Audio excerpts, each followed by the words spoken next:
Hey, Bart Herbison for the Tennessean and Tennessean.com with the icon Desmond Child, one of the greatest songwriters ever. We'll talk about this song in just a second, but we did a previous episode of Story Behind the Song with your first mega hit that you wrote with Kiss from Paul Stanley, I Was Made for Loving You. You need to watch this, audience, or read it before you segue into this episode because they kind of go back to back. So you get this mega hit with Kiss, and the story behind the song this week, You Give Love a Bad Name. How did that happen? It had something to do with the other song.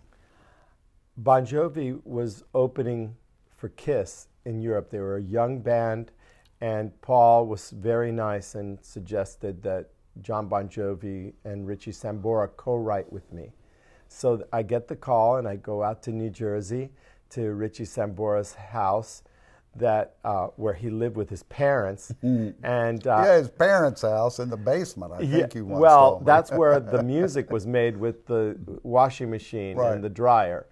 But I walk in, it's a little wooden house, and it's the end of a cul-de-sac. The backyard was a marsh that as far as the eye can see, this brown, deadly-looking marsh, and then a oil refinery that looked like Emerald City popping up at the end.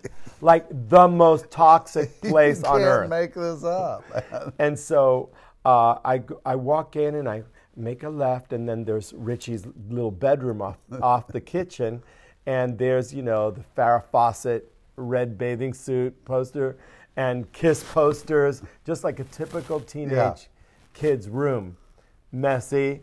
And then I go into the kitchen, and John is there, with this big, giant hair like from Louis XIV, and the cut off, the jeans cut off at the knees, and all kinds of bling.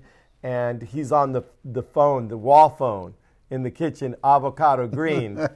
And so then he kind of like, we all had that phone, man, with the long cord. And so he's just like nods, and then Richie shows me downstairs to this forbidden kind of Silence of the Lambs basement. And there's this Formica table and a little keyboard, electronic keyboard kind of teetering, a space heater buzzing, and some amps buzzing. And, Richie was trying to talk to me. Like, John took forever to come back down. I'm sure he was on the phone with his manager, wheeling and dealing and figuring things out. And so he finally comes down, and I had brought a title in my back pocket, You Give Love a Bad Name. Because I love titles that have irony, like I Hate Myself for Loving You, Dude Looks Like a Lady, that have like, you give love a bad name. You usually don't equate love with being bad. So that's what sparks the interest. And he had a song called Shot Through the Heart on his previous album, Fahrenheit 7800 or whatever the name was. And that song sparked him to say, Shot Through the Heart. And then, and you're to blame. And then the three of us said, You Give Love a Bad Name. And that was our first. That was the first big, high five. And that was the very first song we wrote. Did it happen pretty quickly? It happened very quickly. And I started playing a riff on the piano. And then Richie said, well, that doesn't sound like rock. I said, just play the riff, but like chug it with like kind of like distorted guitars. Chun chun chun chun chun chun chun chun chun chun chun chun chun chun chun chun. And it just was magic. One of the wonderful things that can happen is walking into a writing session and you have instant chemistry with the writers in the room. You've never met them before, and it's like magic. And John Bon Jovi, Richie Sambora, and I had that. In fact, we wrote a song about it called Blood on Blood, about our brotherhood. And very soon after that, we wrote Living on a Prayer and many others songs as time went on. So, yes. So maybe you told me this. Maybe I read it as part of some urban legend on the internet. At some point, I heard you guys were talking about pitching this to Loverboy. Well, one of the things that I heard John say in an interview was that he had no intention of writing a song with me for Bon Jovi. That the idea was that because I'd had a hit with Kiss, that maybe we could write a hit for someone else. Okay. But then the songs started coming out so good, he kept them for himself. Well, I'm guessing he probably said that because they weren't big stars yet, and a hit song, they probably needed the paycheck. Maybe, but you know, the songs were magic, and they instantly captivated everyone that heard them. And one of the great things that Bon Jovi did in the very beginning is they'd have a little theater, and they invite all the high school kids to listen to all the demos and pick their favorite songs. And so he was doing polling before anybody even thought to do it.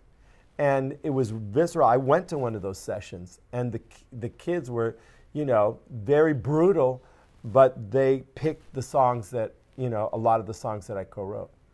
Wow. What a fantastic story behind, look, it's one of the great songs of all time.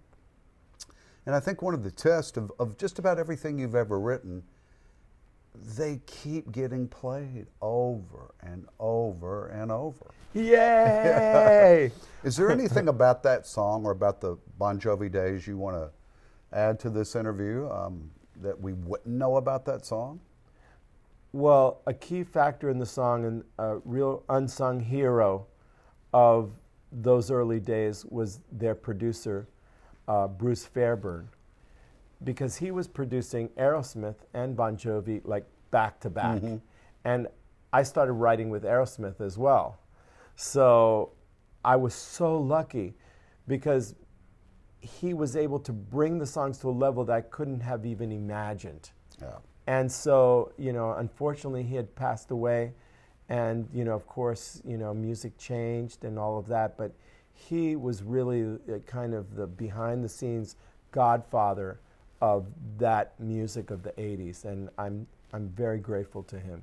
The soundtrack to our lives, the great Desmond Child. Before we leave, can we talk about, there's a thing on PBS. Can we talk about it? Yes, I was invited to be on a show produced by Laura Savini called Live at the Kate, and that was filmed at the Katharine Hepburn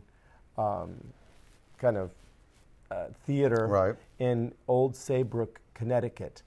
And it will air in June, and it's a whole evening of my music with incredible guest stars, Deborah Cox, Mandy Gonzalez from Hamilton, and I had a ball doing it. So I'm really thrilled to share my music with the world that way. Well, you certainly have. We are all richer for it. Can't wait for that in June on PBS. The great Desmond Child, You Give Love a Bad Name, is the story behind the song this week for the Tennessean and Tennessean.com.